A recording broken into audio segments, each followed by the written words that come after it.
September 13th, Billy Graham. If you are suffering from a heart of stone, God is the cure.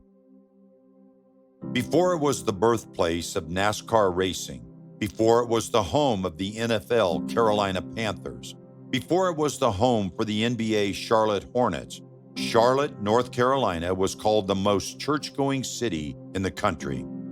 And that was before Dr. Mordecai Ham showed up. On the edge of Charlotte, the Christian Men's Club built a wooden building on a steel frame. It may have looked like a ramshackle structure with a sawdust floor, but it could seat 5,000 people. And those devout men of the Christian Men's Club intended to fill it. They called a self-educated evangelist, Dr. Mordecai Ham, to preach to anyone who would listen. They prayed for revival. Dignified and strong, white-haired Dr. Ham knew his Bible, and he preached up a holy typhoon morning and evening, 6 days a week for 11 weeks. This is where our stubborn teenager entered the picture. Everything I had heard or read about Dr. Ham made me feel antagonistic toward the whole affair, the boy said. It sounded like a religious circus, and I did not want anything to do with an evangelist, particularly one with such a colorful character as Dr. Ham. He would not be joining them in the audience. Even when his folks went and had sort of a spiritual awakening for an entire month, the kid refused to go until he heard the rumors. As the high school kids told it, the white-haired preacher had proof that the house across the street from the school was a den of immoral activity.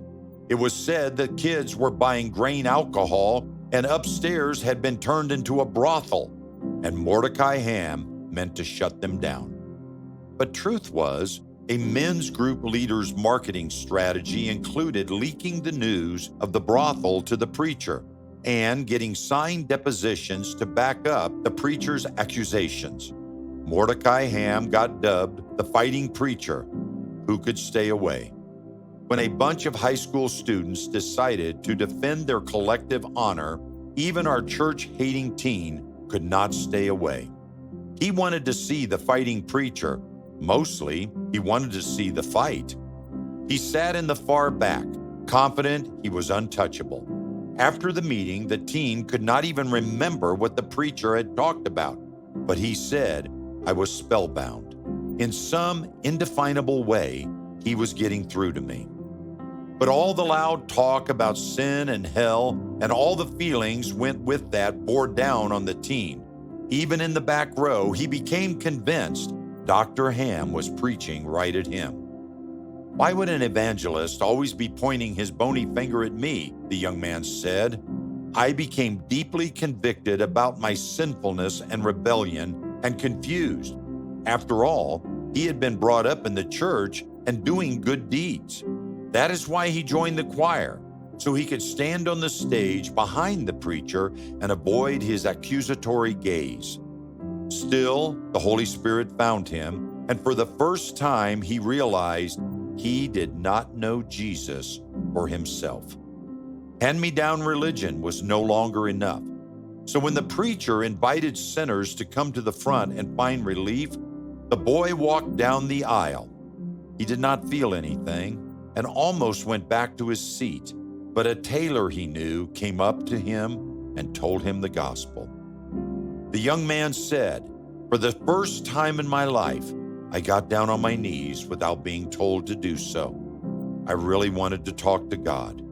Lord, I don't know what happened to me tonight. I prayed, you know, and I thank you for the privilege I have had tonight." About the next night, the teen said, "All my father's mules and horses could not have kept me from getting to that meeting." He showed up every night for weeks. And when the revival was over and Charlotte flowed back to the normal, it was not too long before the young man realized God had called him to preach, and he did. Maybe you've heard of him. His name was Billy Graham. Billy Graham went on to preach about God's love to nearly 215 million people around the world. He met with every sitting U.S. president from Harry Truman to Barack Obama. In 2000, he received the Ronald Reagan Presidential Foundation Freedom Award for his enduring contributions to the cause of freedom. In Ezekiel 11:19, God tells us, "And I will give them one heart, and a new spirit I will put within them. I will remove the heart of stone from their flesh and give them a heart of flesh." Search your heart. Do you know Jesus for yourself? Is there something keeping you from turning your life over to God? If you are suffering from a heart of stone, God is the cure.